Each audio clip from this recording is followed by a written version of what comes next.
How to grieve the person you were before the pain. You can miss them and still love who you've become. You didn't just lose people. You didn't just lose moments. You lost versions of yourself. The part of you that used to laugh without caution.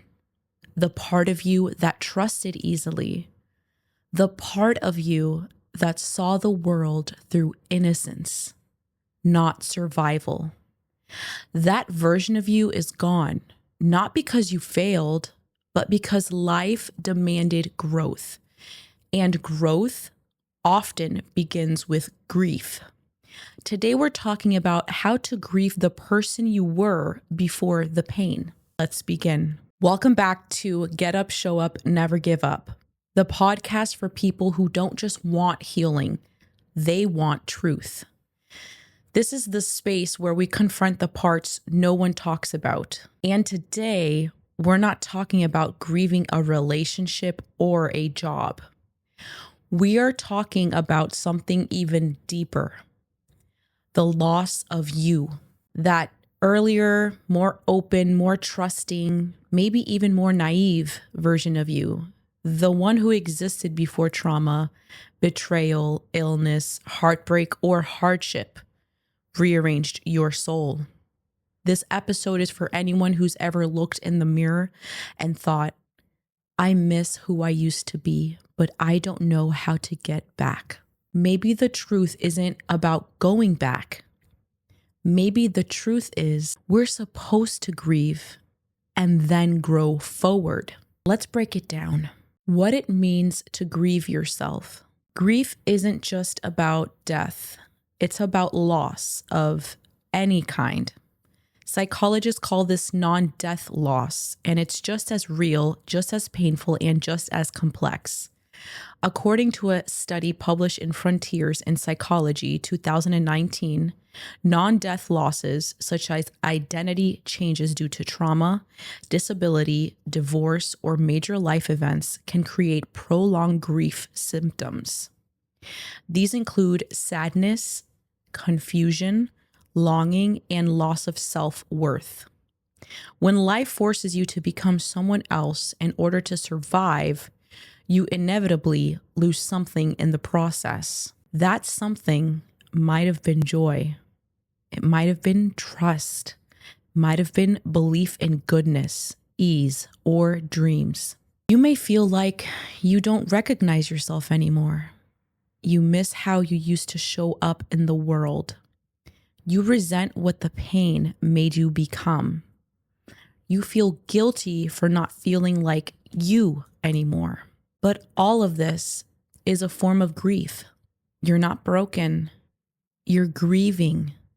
And that grief deserves to be named. Signs you're grieving a past version of you. Grieving who you were doesn't always feel like sadness. It can look like nostalgia with pain. You look at old pictures and feel a pit in your stomach, like you're mourning someone who died, but that someone is you. 2, overcompensating. You throw yourself into becoming the new you without ever pausing to honor what was lost. Productivity replaces healing. 3, irritability or emotional detachment. You find yourself numb or disconnected because letting yourself feel would be too overwhelming. 4, avoiding silence. You keep your life noisy, music, social media, busyness, because quiet would force you to face the emptiness. 5, chronic used to thinking. I used to be happy. I used to be fearless. I used to believe in love. You're not weak for feeling this way. You're not ungrateful for missing your former self. You're human, adjusting to a new emotional reality. Acknowledge it, feel it, name it. The psychology of identity loss. Let's go deeper. Why does this hit so hard? According to identity theory and psychology, our self-concept is made up of roles we're internalized: student, daughter, friend, son, dreamer, achiever, lover, etc. When pain, especially trauma, enters the picture, it disrupts those roles.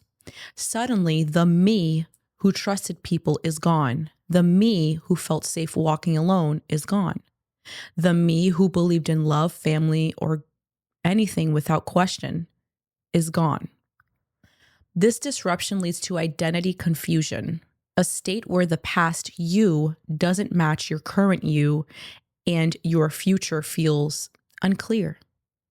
It's the psychological equivalent of looking in the mirror and seeing a stranger. In Journal of Traumatic Stress, 2012, research shows that trauma often leads to shattered assumptions. The belief that the world is safe, people are good, and the future is controllable. When these are shattered, you change. And when you change that deeply, it's not just transformation, it's loss. And loss needs mourning, a ceremony for the past you. What if we held space for that version of you? What if we honored them the way we would a lost loved one? This is where healing begins. Here's a simple 5-step self-guided grief ritual you can do to honor who you were before the pain. Step 1, write a letter to the old you. Start with, "Dear me, I miss you." Say what you loved about that version of you, what dreams they had, what joy they carried, what lessons they left behind. Step 2, name what was lost. Be specific. Did you lose your innocence, spontaneity, a belief in love, optimism? Psychologists suggest that naming loss helps us validate and integrate it instead of suppressing or bypassing it. Step 3, say thank you.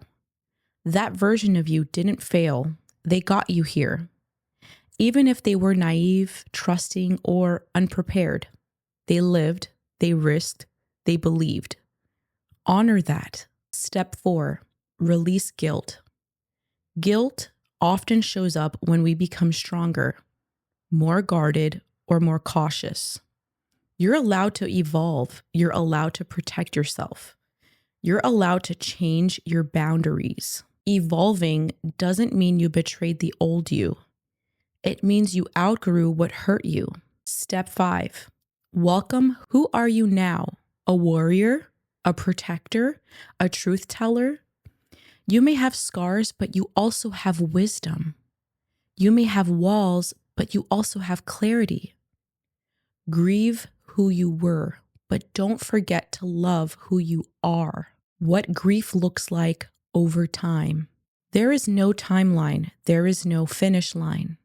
Grieving your old self will come in waves. When you see something they used to love, when you face new pain they would have never survived, when you realize you don't remember how they used to feel. Sometimes you'll cry.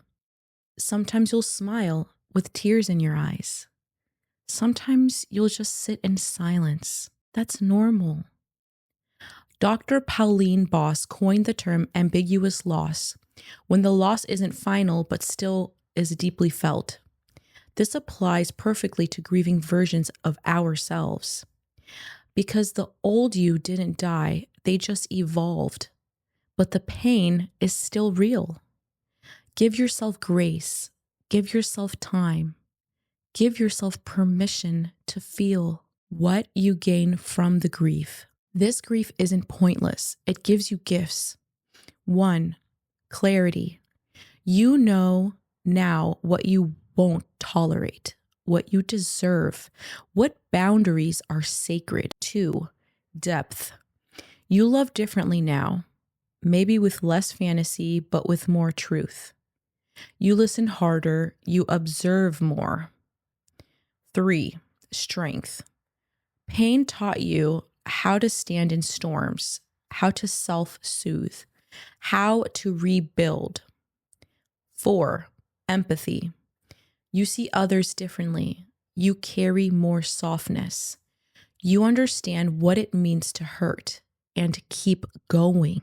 Let grief change you, not destroy you. Let's make this practical. Here's a 3-part grief integration framework you can use. Awareness. Ask yourself, who was I before this pain? What parts of me did I lose? What do I miss the most? Here are some journaling prompts. The version of me I miss most is, back then I used to believe, I didn't realize I lost this until. Let's move on to acceptance and affirmations. I am allowed to miss who I was. Grief is part of healing, not proof of failure. I can love my past self and still move forward. Practice. Read your letter to your past self out loud. Sit in stillness with no distractions. Let the emotion rise without judgment. Ask yourself, who am I becoming now? What strengths did this pain reveal? What boundaries protect this new version of me? Here's an action that you can take. Create a visual symbol of your new self. A bracelet, a word on your mirror, a color, a song. Let it represent your rebirth. You don't have to be the old you. You don't have to pretend you didn't change. You don't have to keep chasing a version of yourself that no longer exists just to feel okay. It's okay to cry for them. It's okay to miss them. It's okay to feel sad that you'll never be that version again. But it's also okay to be proud of who you've become. The old you got you here. And the new you, they're not broken. They're built.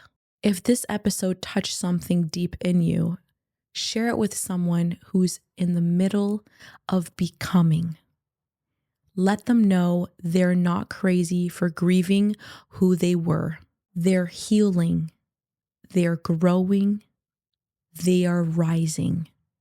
Visit Get Up, Show Up, Never Give Up and explore ebooks, apparels that speak your truth and hold daily reminders that you're not alone in this journey. You can miss who you were and still love who you're becoming. Remember to get up, show up, and never give up.